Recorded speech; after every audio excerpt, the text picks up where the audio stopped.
Ladies and gentlemen, thank you for coming back for Soy San Antonio football. This time, high school is going to be the soccer talk of the day. And I'm going to tell you right now, if you don't recognize these two fellas next to me, you will. We got Harlan and Brandeis in our house. We're going to begin and we're going to kick off high school soccer talk. Yes, high school soccer talk right now in November. It's right next around the corner. We're going to have a lot of tournaments. We're going to be talking previews. Who knows what's going to come up on the talking show, but tune because this episode is going to be fire. We're going to be talking tournaments, taps, possible predictions, but most importantly, high school soccer talk in San Antonio, because yes, we got some heavy contenders for a state title run.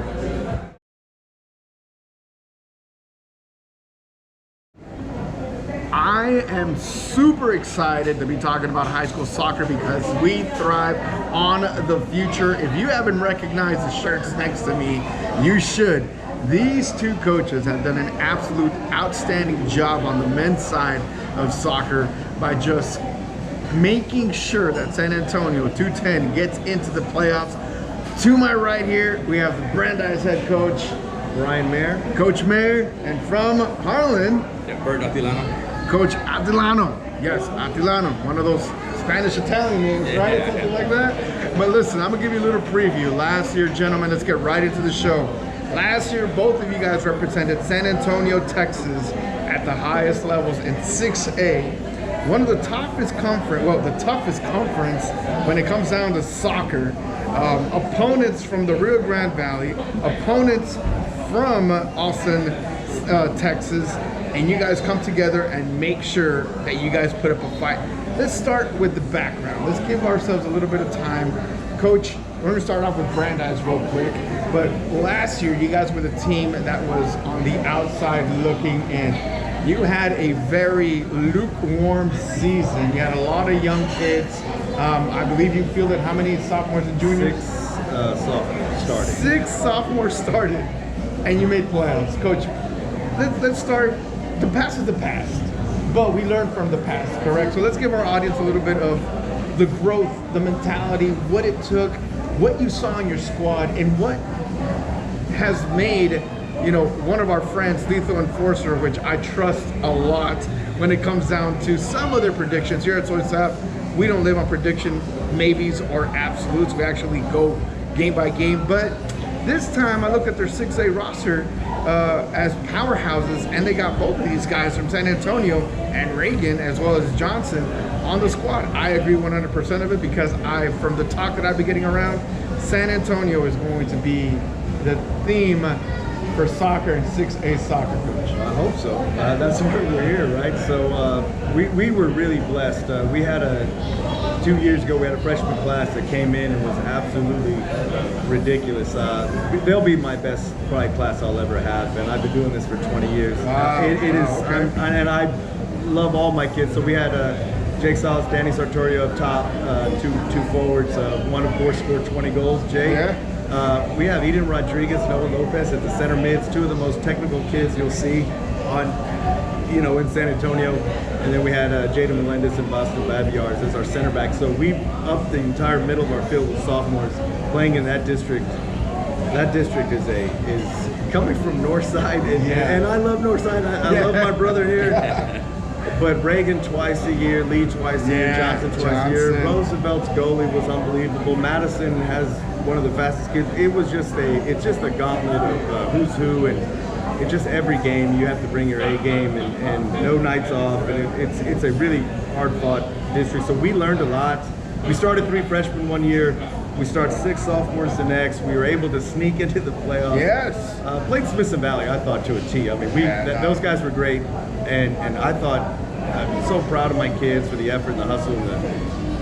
You can tell kids all day what it's going to feel like, what it's going to be like. The kids have never experienced it because we're out of the playoffs for 3 years. So. Yeah, and then, like you said, we're always on the outside looking in. And then when we got moved to this district, it was just one of those, again, how do you just try to develop a team that can really compete on this level?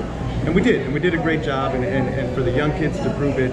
And the exciting thing, I guess, for me coming back this year was the Brandeis off season is a little different. I think the kids could tell you better. They hate it, but they came with a passion about it. The weightlifting and the running that I asked them to do during their club season, really, it's hard, and I know it. But I always tell them there's a benefit at the end of it if you can get through it. And honestly, it's usually a fight with me. And honestly, this year, I didn't have to fight too hard. The kids were really ready, they're passionate, they're excited. But I say that, and we're really talking on the day that Saudi Arabia beat Argentina. Right? So it's honestly, soccer, is that not why soccer is the greatest yeah. sport in the world? Because anybody on any given day, if the heart and effort's there, talent can kind of take a backseat, I think. 100% agree with that statement. And I think the most important thing that I want to mention here is that you guys, for 3 years, non-existent. It was Brandeis. We played Brandeis. We'll put 3-4 on them. No big deal. Last year shows up, and people are like, "Wait a second, these guys are actually doggone good." Well, what do we do? Because I mean, they see the youth, the inexperience. You got sophomores and freshmen, a couple seniors here and there, and all of a sudden you guys put up that fight, and you said, I think the best thing to do, the best gift a coach can get is a team that willingly, mentally is prepared for the fight. Really, Brandeis, I always thought kind of chipped their teeth on a physical style of play and being a tough-minded kid. When you don't have the talent, that helps a lot in soccer. But when you do have the talent, the kids still will tackle, will still get back on defense, will still do all those little things that you have to do in a soccer game to be competitive. For talented, rich kids that aren't always asked to do that at a club, it's awesome for me, and I appreciate everything they've done, and I can't thank them enough. And it makes me look like a good coach, but I'll tell you that, it's the kids. Now, talking about kids making you look like a good coach, you had one of the top senior classes in San Antonio, insane senior class. I mean, I hate saying this, but Harlan has been in the spectrum for the last 3 years. You guys have been crushing it. You guys have been there slowly and little by little have been gaining ground on an absolute daunting district where eventually the state champion ends up coming out. I'm gonna go back. I'm not gonna hurt your feelings a little bit. I know, I know it's gonna be a little bit of trauma, but you know what? You ended up going into the playoffs, making this. I mean, the first couple rounds, you guys destroyed everybody. Let's be honest. And then Lake Travis, the eventual state champions in Texas in 6-8, comes into San Antonio for the first time in who knows how many years. The area regional playoff rounds were played here at Blossom. And it was an experience that I was absolutely thrilled to have. SoySAF was present. If you go back into a lot of our social media platforms, you will see a lot of the reporting that we did on Brandeis and Harlan. You went toe-to-toe with a very good Lake Travis team. This close to state, guide me and guide us through an absolute stunner of a squad in Harlan. Yes, they lost a lot of seniors, but yes, they got a whole bunch of them coming right back, Coach. Yeah. So, Harlan, we're a fairly new school. Yes. This is only our 6th year being opened up in 2017, and the first year was a JV season, outlaw schedule. We had to go out and look for our games. Yeah. And then we came into 5A with the monster of a team over at Southwest. And getting that experience with some of our guys. And that second year, third year, that's when we were lucky and blessed enough to have the quality of those kids that came in. We had 12 incoming freshmen who just graduated. This past year I lost 12 guys. And just playing and going from 5A, transitioning to 6A last year, our guys had gone through Southwest, some of those teams that were tough, for any, not just 5A, but for 6A teams. Yeah, I know. And getting that experience and going down and playing teams from the Valley and Laredo. And then last year, having those guys, 12 guys who graduated last year, and that was our goal, that was our expectation, Fairly new school, you talk around the city and state, and people are like, who's Harlan? Who's Harlan? Yeah. And we knew who we were as a team, our family, because And I always call it family because that's how we break. That's how we always communicate about our school is we're family. And it was just, you know, a heck of a run the run that we had. You know, undefeated in district play, going into playoffs, going up against, you know, Laredo teams, the Valley teams, and you know, third round in Laredo against Laredo United last year. You know, that was a game that you were supposed to lose, by the way. Exactly. A game that you were supposed to lose. Exactly. According to a lot of people had us losing that game. We knew that we could go down. It was going to be tough, you know, going into Laredo, third round, their home place. And boy, did they pack the stands. I mean, that atmosphere in Laredo was one of the best I've seen for high school. I mean, the banners and just orange and white everywhere. And it was pretty intimidating. To you know, not to lie to you, it was intimidating. But our guys, you know, felt comfortable. Our warm-up to that game was comfortable, and you know, we were able to come out of there with a favorable score and move on into, you know, the next round against Lake Travis. And talk about Lake Travis, man. Lake Travis was coming off, you know, one of their best years, and they had what, 7 in the first round playoffs, I think. And they were just, you know, a legit team. And you know, we went out there and, you know, we had that first goal on them. We're up 1-0 on them. 1-0. And could have had that second goal, and you know, this is just how it goes in soccer is. You're there on the goal line, you miss, and they counter and they score on you, tie it up, and that was a momentum changer for us. It really was. It was. And so they got their 2 goals within a minute and 28. You know, I still have that minute 28 back in my mind. But minute 28, got 2 goals, and you know, we just couldn't come back from that. You know, but you held a state champion team, I think, and I remember talking to a lot of these players. Lake Travis did field 2 or 3 former SAFC Pro Academy players that developed here that are out there now playing at Travis, who are coming back next year as well. And I remember talking to them, and they said, dude, this is the toughest game. They said to me personally, this is coming from Travis, head coach, this is probably our state team.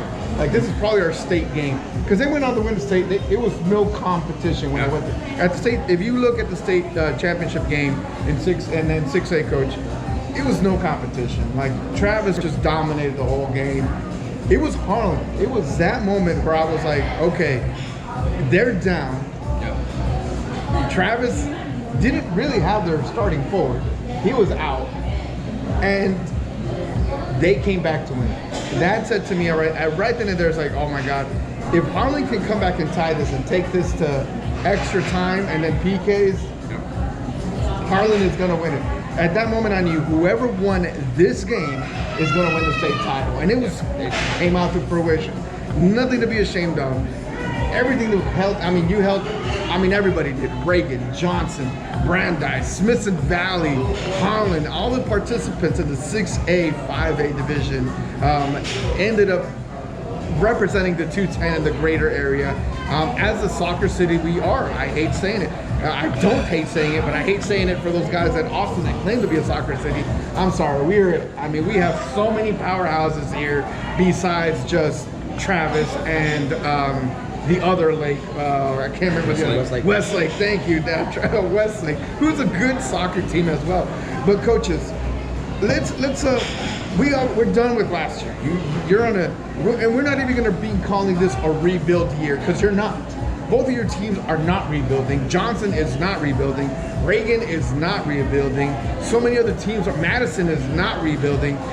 So many teams are going to be just coming to jump right into soccer, San Antonio soccer. But here's my biggest question. We've given Austin a little bit too much time, in my opinion. The monsters, the big daddies of 6A, the Rio Grande Valley. We were just talking about this earlier. When I was going to high school, the RGV we called San Antonio the wall in soccer. My senior year, we came here only to get destroyed. And I'm going to age myself, but I could care less.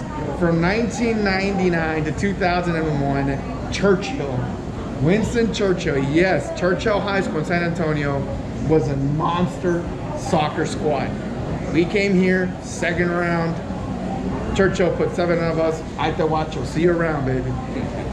2021, 22, 2020, 2019, the Rio Grande Valley shows up to San Antonio. What do? See you, San Antonio. We're going to state. Progreso, Brownsville Rivera, Brownsville Porter, La Jolla Lincoln Juarez, La Jolla Coyotes, Mission Veterans. I could go on these names that you very well know. So, Coach, talk to me about what is going to be, and I'm gonna start off on your end, because you got a monster on your district, and you might end up playing in playoffs. What are you doing to prepare for this Valley team? Because they're going to come in, they're strong this year.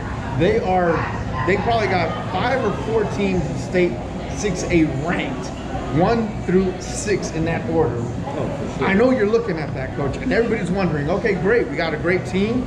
What are you going to do to get past these guys? So years ago, I'll date myself back to, so 2014, Rivera was the #1 team in the nation. They're going to go on and go 27-0 and beat everybody. We played them in the region final, but the year before, we were loaded with juniors and so were they. So I actually found out what tournament they're going to. They're going to the Woodlands. Oh, there you go. We went to the Woodlands with them.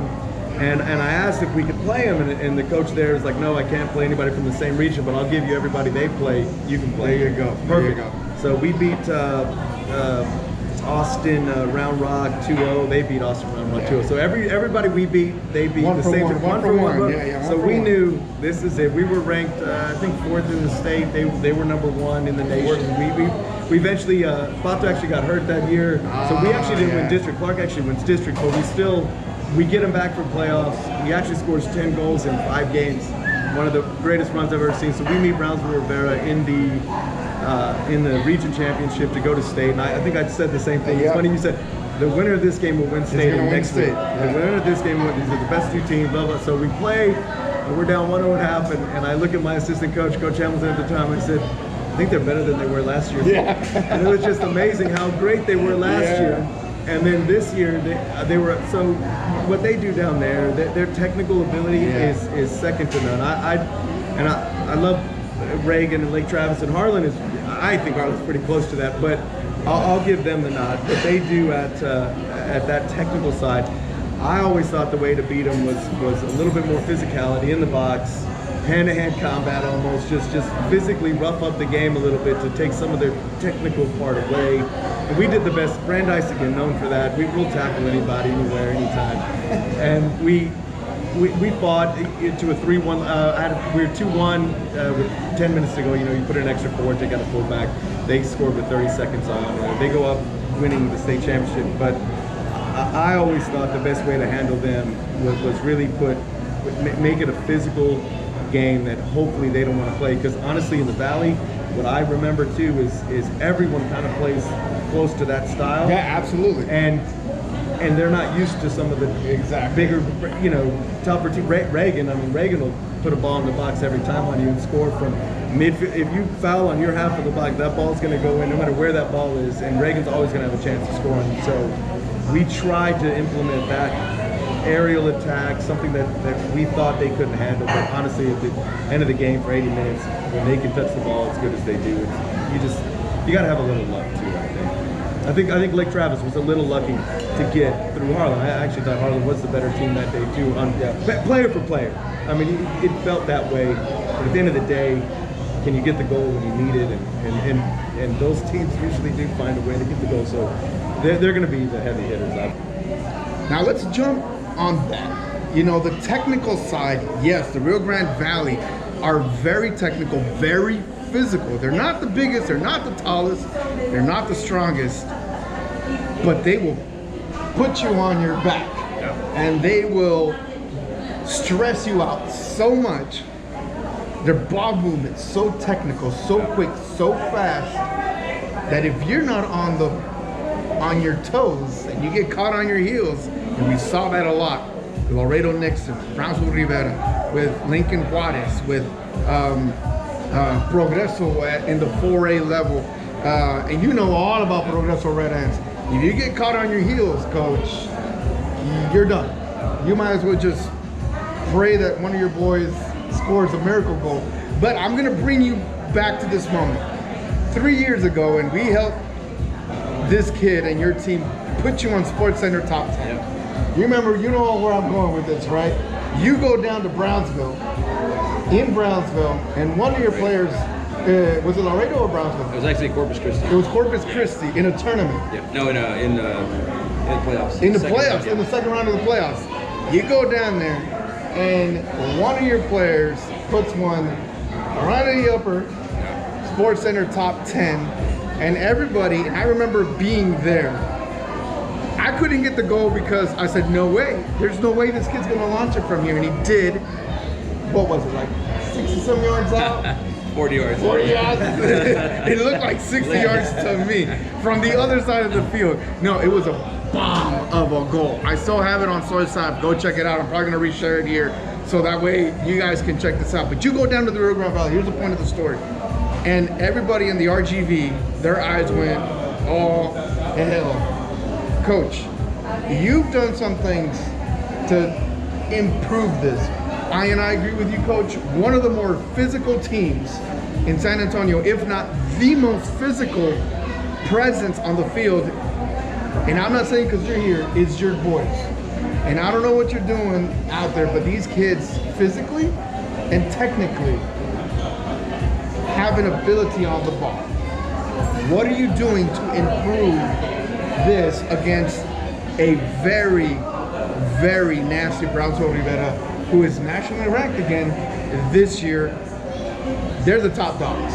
They are the top dogs. Coach, what talk to us about the technicality and the improvements that Harlan is looking to do. Yeah. No, and I think Coach is absolutely right. I mean, the technical ability of the teams in the valley is off the charts. Yeah. And and that physicality as well. But that's one thing that our team at Harlan is good at. We're physical. Our boys are physical. Tough. They're technical. And with the way the district realigned now, our first round is actually going to Laredo and playing Laredo, and then second round is the Valley. Third round is Laredo again. So we've been able to go toe to toe with those schools the last 2 years, and really showcase our kids and their style of play and that grittiness and that physicality, and also being technical at the same time.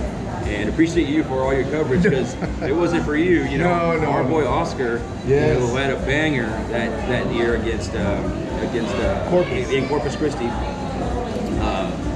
40 yards out. Yes, it is Corpus, and you had a little wind behind your back. It doesn't matter. It was in the opposite upper right angle. It was insane. And that's one of the goals. That first goal he had was 30 yards out, exactly the same. Same way, yeah. And then second one, 40 to put us ahead, and give us that victory there. But that's what we do at Harlan. That's our style of play. Is we're gonna come out, and play, and dictate. That's our goal, is to dictate how we play, and bring that physicality, bring that technicality, and our guys have been doing a phenomenal job doing it. There's no doubt in my mind that you guys are actually going to be giving it to all these other teams, including Austin. But let's talk about one thing real quick. Everybody keeps talking about how Harlan lost how many seniors? 6? So 12 total. 12 total. 6 starters. Hold on, I move this. So you lost 12 seniors. 12 seniors, 6 starters. We lost Tomas Olivares, Tommy, Devin. We had Eric, we had Edgar, we had Aaron, Deuce up top. Those are just guys. It's hard to replace those starting 6. We earlier spoke about your freshmen, and all these freshmen. All these seniors that you just lost that was your baby team. They're all gone.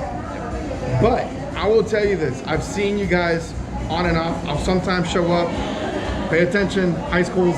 I'll sometimes show up and just watch and see what you guys got going on. And some of the practices I've seen is no different than what your senior class left behind is insane.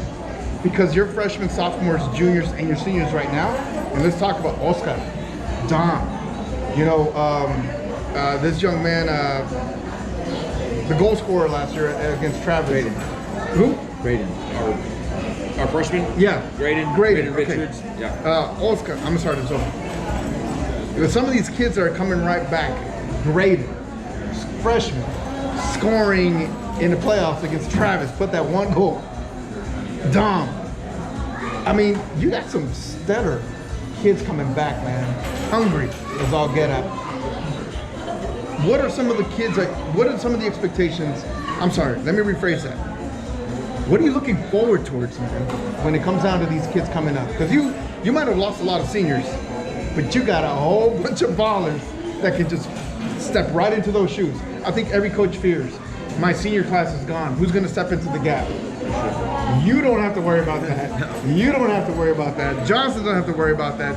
Reagan doesn't have to worry about that. That's why I'm saying, you might put Lorenzo Rivera, you might put Austin above us, but we're stepping right where we start, where we left off. Coach, how are you stepping off? How are you starting off where you left off?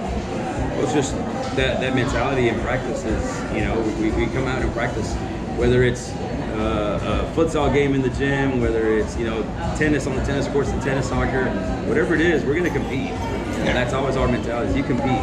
Practice, whatever it's a small session, small-sided games, whatever we're doing, finishing, we're always competing. We find a way to compete and bring that to the table. And that class that left us last year, they were incredible about that. They didn't take days off in practice, and that's the best. You know, when yes, a coach can coach, but like we do in the classroom as well, and your peers can show you how to do things and how things are done. This is going to help your program. And those seniors leaving with that mentality, leaving our guys with that mentality, hey, you come to practice, you're going to come to practice, you're going to ball out every single opportunity you have. It's easier for those freshmen that come in to see that and just follow along. And it's easier as a coach because I can just go out there and do what I do, and they're going to buy into it and buy into that philosophy in our program, in our culture. So, you know, I'm super thankful to those guys that left, because they didn't just leave, but they left a legacy behind of how things are done, you know, that foundation. And that's the great thing about being able to start and start a school like that, you know, is that you leave those things behind, and those kids were just, so it's incredibly, I'm super excited about the guys we have coming back. Oscar, Jacob, Damo in the box, who's a beast. I mean, you know, Christian, who got that goal against Lake Travis to equalize it. You know, and it's just all those guys coming back, and those new guys coming in as well. And they're watching. You know, super excited because they're watching. They're hungry as well. And I've always been a coach. I play the best players out there, and it's different situations. And sometimes they're freshmen. And the thing what I like about freshmen is that sometimes they're just freshmen. They're naive. They don't know better. And they go out and they prove some of my juniors and some of my seniors wrong. Hey, you know, if he can do it, this freshman can do it. You know. It's also a learning experience for my upperclassmen as well. Sometimes I take it. For sure, I'm wholeheartedly agree. I'm one of those. But you almost need that youth. You almost need the older kids to kind of bring in that younger kids into the fold. And without a doubt, chemistry. Even watching the professional, the World Cup. I mean, you got to have the youth with that experience. I think you need it all. At every level of soccer, really, you need that experience with the youth coming in. Now, talking about youth, now we're going to step away a little bit from there. Thank you so much for sharing insights. And young ballers, if you're watching this is the expectation of every coach at any level. What are you bringing up here? What do you have in here? And how much work are you willing to put in? Because that's what we're talking about here. We're talking about mentality, we're talking about heart, and we're talking about the work ethic. I guarantee you, none of these players, none of these high school soccer teams, not even in the Valley or in Austin, are just watching, hoping that coach will make the decision. These kids are showing up and they're balling out, making their jobs easier. Me, as a journalist, I'm loving to get your highlights, man. I'm loving it. So keep showing up, keep tagging us, keep working, keep learning from whatever we bring to you, because it's for you, by us. Now, Coach, let's move forward. San Antonio FC has just become the USL champion, right? We have an SAFC Pro Academy, we have BVBA, we have SA Soccer City, we have Alamo City, we have all these clubs. Let's talk soccer. How big is it for you, San Antonio, or how important was it for you as coach, local coaches, how important was it for for San Antonio FC to win that USL Cup? You as a local high school coach, how important was that? Oh, it was awesome. I was there, so I'm just a fan, first of all, foremost. So I have my original standing when they were the Scorpions. Yeah, so the Scorpion days, I okay. love, so I'm a fan, and to bring that level of talent for our kids to see it, like Noah Lopez, some other kids have been in the SAFC program, so some of our best kids are always going to come from that level of coaching. But just as a fan and as born and raised in San Antonio, the pride and seeing my kids, they would stop me, hey Coach Rudy, I'm a fan too. Absolutely. Because at the end of the day, I think we all want the same thing. We want our city to shine. Yes. And they did it, and that their last goal, their third goal was that was insane. That was and to be there and to be a part of it. I didn't rush the field. It wasn't me, so you can't. I guess I was in the I thought about it, but I was like, oh no, I can't. But it was such a great thing for our kids to see it, and for the kids to because the next day we're still talking about it too. And absolutely. it was like the kids are just as excited as I am. And at the end of the day, I'm a kid too. This game that I love, that I played, that I gave everything to see kids, be a lot like me, and so then I remember how dumb I was sometimes. So I have to get on with my grades, tardies and all that stuff. But really, it's that's what it's about, right? It's not that feeling that we have when we see a game like that. 100%. I agree 100% for you. I think Coach Alan Marcino, with his mentality monster that we heard all season long, that's huge. Your kids, I know I saw a lot of your kids at those games. Are they looking at San Antonio FC and saying, hell, if this is what I gotta step up my game? I mean, what's your feeling from your kids and their reaction towards this championship USL team? It was amazing. I mean, it's just for the city, to showcase our city like that, our region, because we just, like I said, we had, Lake Travis coming up, our region 4, you're having that state championship. You had Lee in the past, you had Reagan in the past. Great teams like Brandeis and Harlan and Johnson who are still competing. And then to top it off with, SAFC winning it. The pros. Exactly, at the pro level. It's amazing, like I said, and our kids actually, follow that team. We follow it, just like Coach said.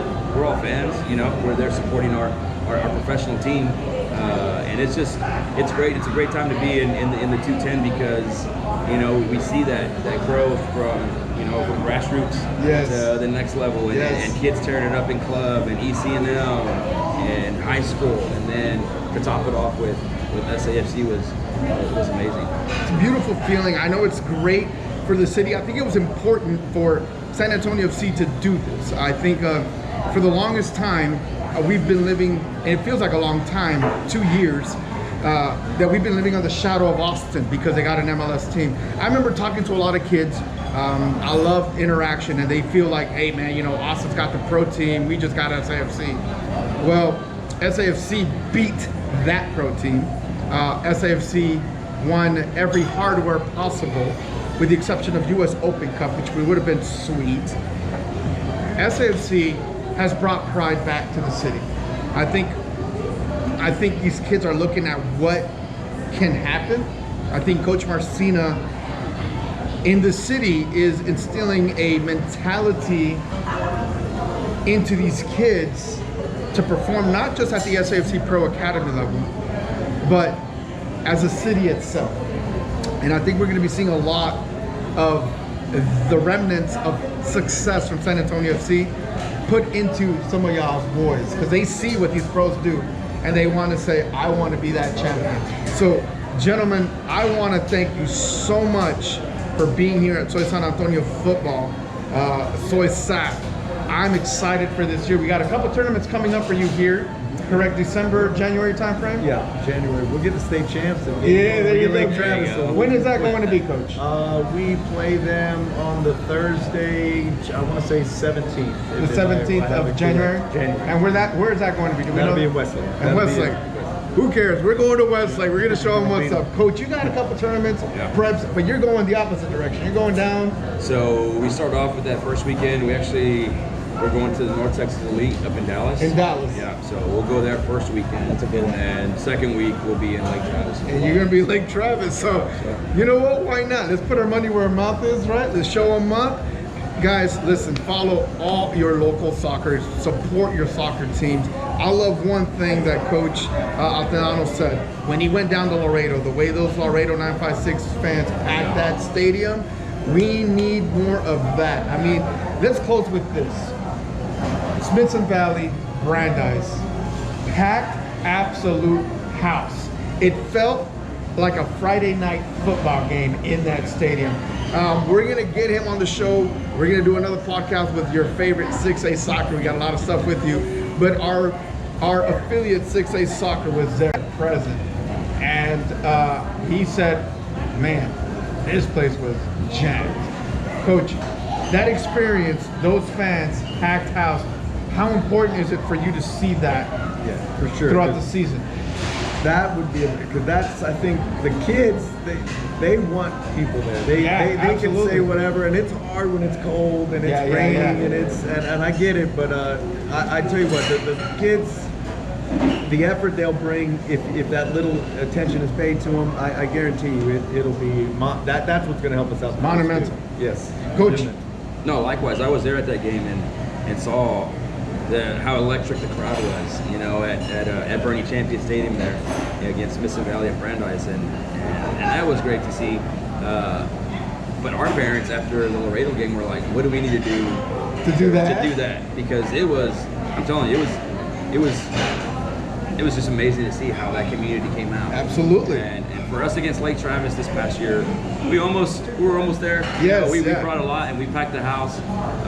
And you had a lot of San Antonio support, too. Yes, we did. You had a lot of We local did. teams and other families say, look, at the end of the day, we might be district rivals, but that's 210 versus those dudes in Austin. And they showed up. I mean, half of Comalander, sorry, brain fart there, but half of Comalander was all packed, jammed out of 210 Harlan family. So it's important. It helps you, it helps the players, it helps the kids to show that the city's got support, correct? Exactly, and that was the beauty to see that, is to see, you know, teams that we played against and players that our guys played against in the stands supporting, you know, us, and that's the one thing, you know, it's, yeah, we play against each other, but at the end of the day, we're going to go out and support. Absolutely. You know, support our local teams. Start bothering your athletic directors at North Side, at South Side, at any side of San Antonio. Get with your boosters. What can you do to fill up these stadiums? Because I'll be honest with you, we are a massive soccer city and we are rising. People are alert. News media is now alert to what we have and what we're bringing and the quality. Gentlemen, I wish you the very best of luck. I will say this, and I don't believe in jeopardizing or anything, but I'll see you in playoffs, man. I will see you in playoffs. Gentlemen, thank you so much. Thank you. Family, keep following Soy San Antonio Football. Follow the Brandeis Soccer platforms. We'll be retweeting a lot of it. We'll be bringing you more information for Soy San Antonio Football. Benjamin Dosa, along with Harlan, along with Brandeis.